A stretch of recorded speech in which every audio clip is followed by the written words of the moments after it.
Hello guys, welcoming way to microbiologist. നമ്മുടെ ഇന്നത്തെ topic Gram staining ആണ്. ഫസ്റ്റ് ഓഫ് ഓൾ ഗ്രാം സ്റ്റെയിനിങ്ങിൻ്റെ aim എന്താണെന്ന് വെച്ചാൽ differentiate bacteria into two groups. എന്തിൻ്റെ ബേസിലാണെന്ന് വെച്ചാൽ their cell wall composition. Next one history ആണ്.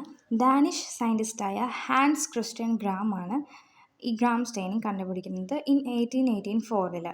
ഇദ്ദേഹം ന്യൂമോണിയ പേഷ്യൻസിൻ്റെ ലങ്സ് ടിഷ്യൂവിൽ ബാക്ടീരിയാസ് ഡിഫറെൻറ്റ് ടൈപ്സ് ഓഫ് ഡൈസിനെ അബ്സോർബ് ചെയ്യുന്നതെന്നാണ് കണ്ടുപിടിക്കുന്നത്. And the final step safranin നമ്മുടെ കൗണ്ടർ സ്റ്റെയിന് ആഡ് ചെയ്തത് കോൾ ഇഗ്രിറ്റ് ആണ്. ആൻഡ് ഗ്രാം സ്റ്റെയിനിങ്ങിന് ഡിഫറൻഷ്യൽ സ്റ്റെയിനിങ് എന്ന് കൂടി നെയിമുണ്ട്. സോ ഗ്രാം സ്റ്റെയിനിങ്ങിൻ്റെ എയിം ആൻഡ് ഹിസ്റ്ററി ഇത്രയേ ഉള്ളൂ. Next principal.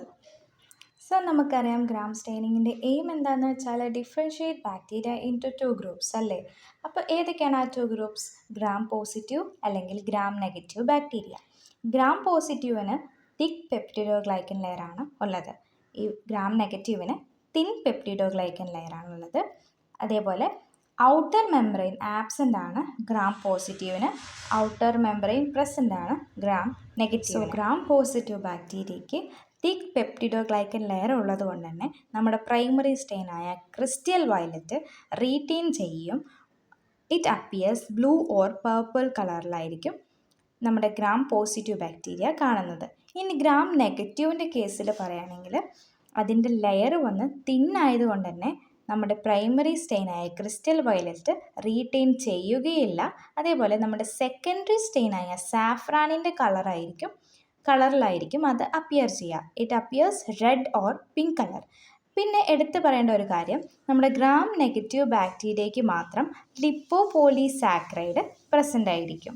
നമ്മളിപ്പോൾ പറഞ്ഞ കാര്യങ്ങൾ ആ പിക്ചറിൽ നോക്കിയാൽ ഒന്നുകൂടി ക്ലിയർ ആവും. ഇനി അടുത്തത് materials required for Gram stain. We need Bunsen burner, inoculating loop, glass slide, beakers with water അല്ലെങ്കിൽ റണ്ണിങ് ടാപ്പ് വാട്ടർ ആയാലും മതി, ഗ്ലൗസസ്.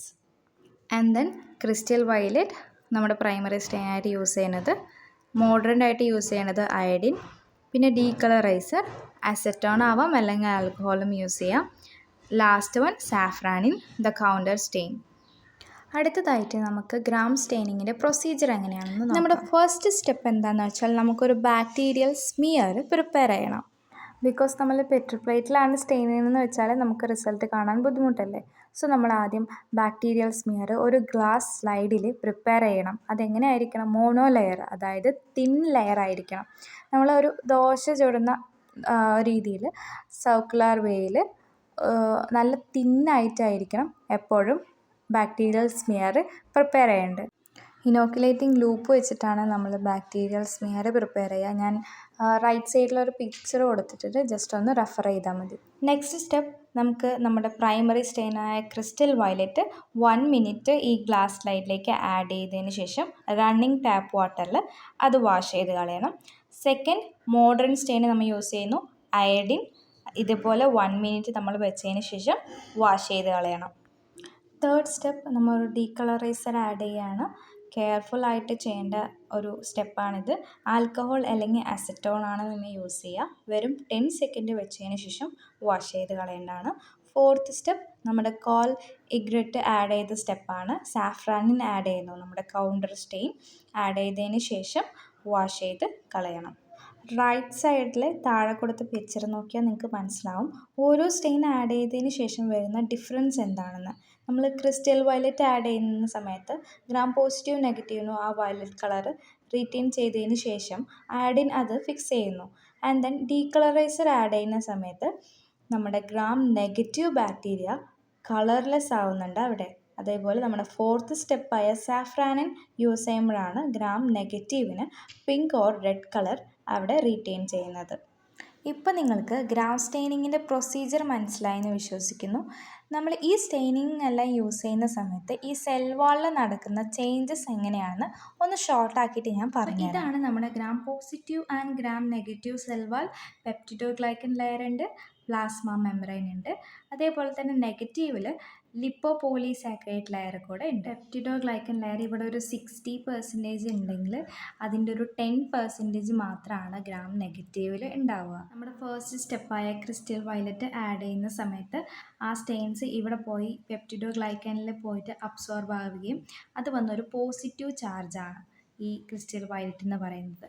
നമ്മുടെ രണ്ടാമത്തെ സ്റ്റെപ്പായ അയഡിൻ ഒരു ഫിക്സഡ് ആയിട്ടാണ് നമ്മളിവിടെ യൂസ് ചെയ്യുക. അത് നെഗറ്റീവ് ചാർജ് ആയിരിക്കും. അപ്പോൾ പോസിറ്റീവ് നെഗറ്റീവ് രണ്ടും കൂടി ചേർന്ന് ഒരു കോംപ്ലക്സ് ഫോം ചെയ്യും.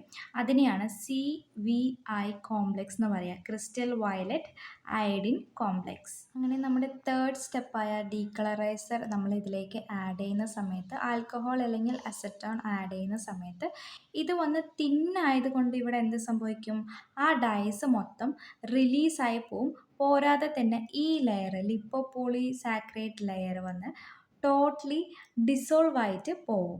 സോ ഫൈനലി നമ്മുടെ ഗ്രാം നെഗറ്റീവ് ബാക്ടീരിയ ഇപ്പോൾ ഇവിടെ കളർലെസ് ആയിരിക്കുകയാണ്.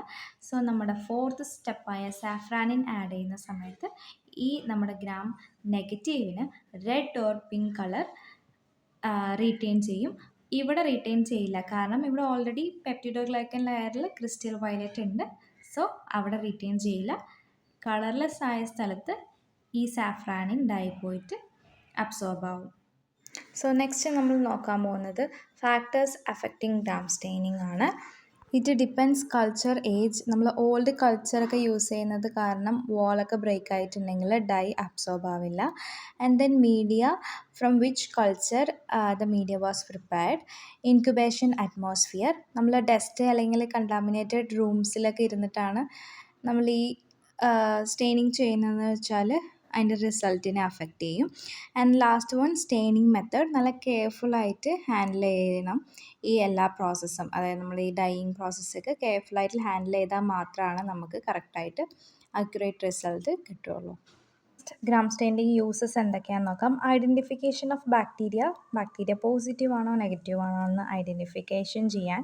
Next, choice of antibiotics target cell wall. So ഏത് ബാക്ടീരിയ ആണെന്ന് ഡിറ്റർമൈൻ ചെയ്യാൻ യൂസ് ആവും. ഡിറ്റർമൈൻ സ്പെസിമെൻ ക്വാളിറ്റി, അതായത് ഇപ്പോൾ നമ്മൾ സജസ്റ്റ് യൂറിൻ സാമ്പിളിലൊക്കെ കൾച്ചർ ചെയ്യുകയാണെങ്കിൽ ആ സ്പെസിമെൻ്റെ ക്വാളിറ്റി എത്രത്തോളം ഉണ്ടെന്ന് നമുക്ക് ചെക്ക് ചെയ്യാം. And then selection of culture media. ഇപ്പോൾ positive and negative have different culture medias അല്ലേ, സോ അത് യൂസ് ചെയ്യാം. And then limitations of Gram staining. Only bacterial ടൈപ്പിന് മാത്രമാണ് ഐഡൻറ്റിഫിക്കേഷൻ ആൻഡ് ഡിഫറൻഷ്യേറ്റ് ചെയ്യാൻ പറ്റുള്ളൂ. ഫംഗൽ ആൽഗയ്ക്കൊന്നും ഈ ഗ്രാം സ്റ്റെയിനിങ് യൂസ് ചെയ്ത് ചെയ്യാൻ പറ്റില്ല. അതേപോലെ ചില ഗ്രാം വേരിയബിൾ ബാക്ടീരിയാസിന് നമുക്ക് എന്ത് ചെയ്യാൻ പറ്റില്ല, ഡിഫറൻഷ്യേറ്റ് ചെയ്യാൻ സാധിക്കില്ല. അതുപോലെ റിസൾട്ടിൽ എറേഴ്സ് സംഭവിക്കാം, കാരണം വാളൊക്കെ ബ്രേക്ക് ആയിട്ടുണ്ടെങ്കിൽ എന്ത് ചെയ്യില്ല, ഡൈസ് അബ്സോർബ് ആവില്ല. അങ്ങനെ എറർ സംഭവിക്കാം. അല്ലെങ്കിൽ റിയേജൻറ്റ് നമ്മൾ യൂസ് ചെയ്തത് ഓവറാണെങ്കിൽ നമ്മൾക്ക് എന്ത് ചെയ്യാൻ പറ്റില്ല, റിസൾട്ട് കിട്ടില്ല. എസ്പെഷ്യലി ഡീകളറൈസറൊക്കെ യൂസ് ചെയ്യുമ്പോൾ ഓവറായാൽ ഫുള്ളായിട്ട് വാഷ് ഔട്ട് ആവാൻ സാധ്യതയുണ്ട്. സോ ഇത്രയൊക്കെയുള്ള limitations, uses and factors affecting Gram staining. And I wish all of you understand what is gram staining, and you have any suggestions about my teaching style, please comment below. Thanks for watching guys, and please like, share, subscribe to. Catch you later.